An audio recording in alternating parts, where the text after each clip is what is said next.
Hello students, JCERT के DG school में आपका एक बार फिर से स्वागत है। मैं हूं राजीव रंजन और आज के इस वीडियो में मैं आपको यह बताऊंगा कि यदि दो समतल दर्पण किसी कोण पर एक दूसरे पर झुके हुए हैं तो उनके बीच प्रतिबिंब किस प्रकार बनेगा।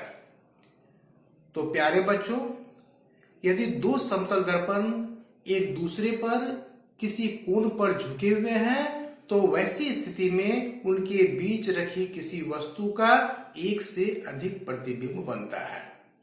बच्चों, यदि दो समतल दर्पण किसी कोण पर एक दूसरे पर झुके हुए हैं और उनके बीच कोई वस्तु रखी हुई है तो उस वस्तु का एक से अधिक प्रतिबिंब बनता है और इसे हम बहुप्रतिबिंब कहते हैं। बहुप्रतिबिंब का मतलब एक से अधिक प्रतिबिंब। और ऐसी स्थिति में जैसा कि मैंने कहा कि एक से अधिक प्रतिबिंब बनता है तो प्रतिबिंबों की संख्या कितनी होगी, यह हम कैसे पता करेंगे। तो दो समतल दर्पण जो किसी कोण पर एक दूसरे पर झुके हुए हैं उनके बीच रखी वस्तु का प्रतिबिंब इस पर निर्भर करता है कि दो समतल दर्पण एक दूसरे पर कितने कोण पर झुके हुए हैं, यानी दो समतल दर्पणों के बीच कितनी डिग्री का कोण बन रहा है, इस पर निर्भर करता है कि प्रतिबिंबों की संख्या कितनी होगी। अब हम इसके लिए एक सूत्र का उपयोग कर सकते हैं और वह सूत्र है प्रतिबिंब की संख्या बराबर 360 डिग्री बटे थीटा माइनस 1। प्रतिबिंब की संख्या बराबर 360 डिग्री बटे थीटा माइनस 1। अब यहां पर थीटा क्या है? तो थीटा है दो समतल दर्पणों के बीच का कोण। दो समतल दर्पण एक दूसरे पर किस कोण पर झुके हुए हैं, इसी को हम थीटा लेंगे। अब हम एक स्थिति पर विचार करते हैं। मान लेते हैं कि दो समतल दर्पण है, एक समतल दर्पण ये हुआ और दूसरा समतल दर्पण ये हुआ। ये दोनों समतल दर्पण जो है एक दूसरे पर 90 डिग्री के कोण पर झुके हुए हैं। 90 डिग्री का कोण यानी समकोण पर झुके हुए हैं, एक दूसरे के साथ समकोण बना रहे हैं और इनका एक किनारा जो है वह आपस में जुड़ा हुआ है। दो समतल दर्पण है, समतल दर्पण ये पहला और ये दूसरा। इनका एक किनारा आपस में सटा हुआ है और दोनों एक दूसरे पर समकोण यानी 90 डिग्री के कोण पर झुके हुए हैं। तो ऐसी स्थिति में यदि उनके बीच एक मोमबत्ती रखी हुई है तो इस मोमबत्ती का जो बनने वाला प्रतिबिंब होगा उसकी संख्या कितनी होगी? 1, 2 और 3 प्रतिबिंब बनेंगे।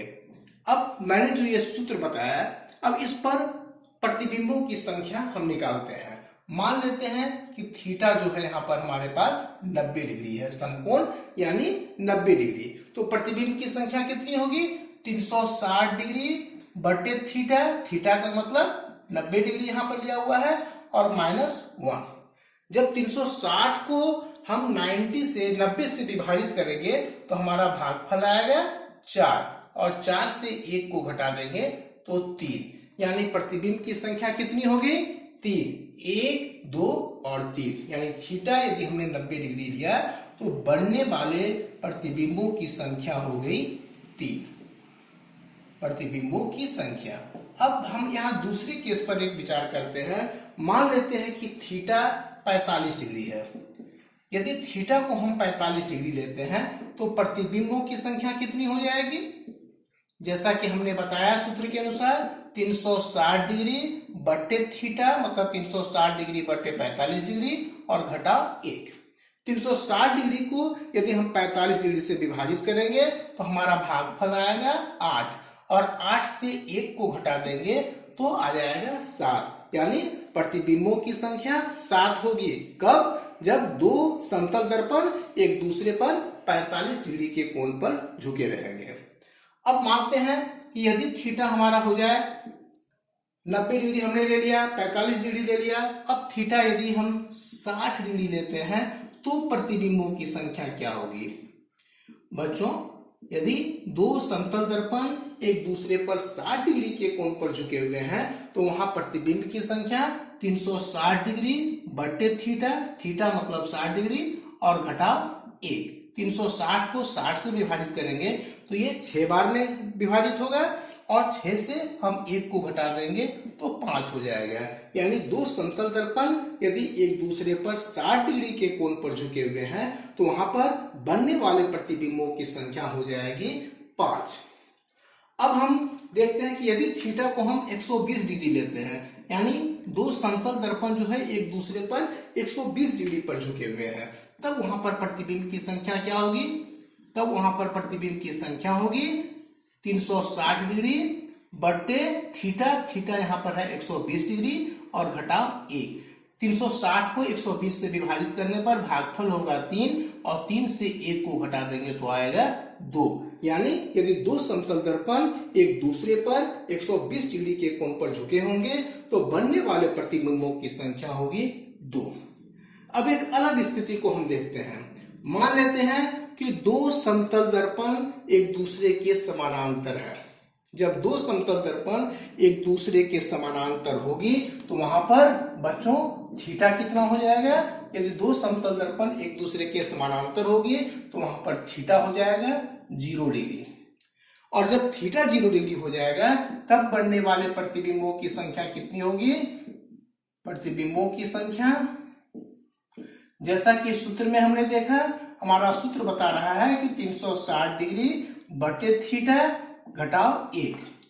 तो 360 डिग्री और थीटा का मान हमने लिया कितना? 0 डिग्री घटाव 1। अब 360 डिग्री को यानी 360 को यदि हम 0 से विभाजित करेंगे तो भागफल कितना आएगा? बच्चों किसी भी संख्या को जब हम 0 से विभाजित करेंगे तो हमारा भागफल आएगा अनंत, और अनंत से हम 1 को घटाएंगे तो भी वह कितना होगा? अनंत। यानी दो समतल दर्पण जब एक दूसरे के समानांतर होगी तब वहां पर दोनों के बीच बनने वाला जो कोण होगा वह होगा 0 डिग्री, यानी हमारा थीटा होगा 0 डिग्री। और तब प्रतिबिंबों की संख्या हो जाएगी 360 डिग्री बटे थीटा घटाव 1, 360 डिग्री बटे 0 डिग्री घटाव 1, और वैसी स्थिति में प्रतिबिंबों की संख्या हो जाएगी अनंत। तो बच्चों आज हमने यह देखा कि जब दो समतल दर्पण आपस में किसी न किसी कोण पर झुके होंगे तो वैसी स्थिति में बनने वाले प्रतिबिंबों की संख्या 1 से अधिक होगी, जिसे हम बहु प्रतिबिंब कहेंगे। और हमने यह देखा कि जब दो समतल दर्पण किसी कोण पर झुके होंगे तो बनने वाले प्रतिबिंब की संख्या को हम एक सूत्र के द्वारा निकाल सकते हैं, जो सूत्र है 360 डिग्री बटे थीटा घटाव 1। तो बच्चों अब हम फिर से अगली वीडियो में मिलेंगे और तब तक के लिए धन्यवाद।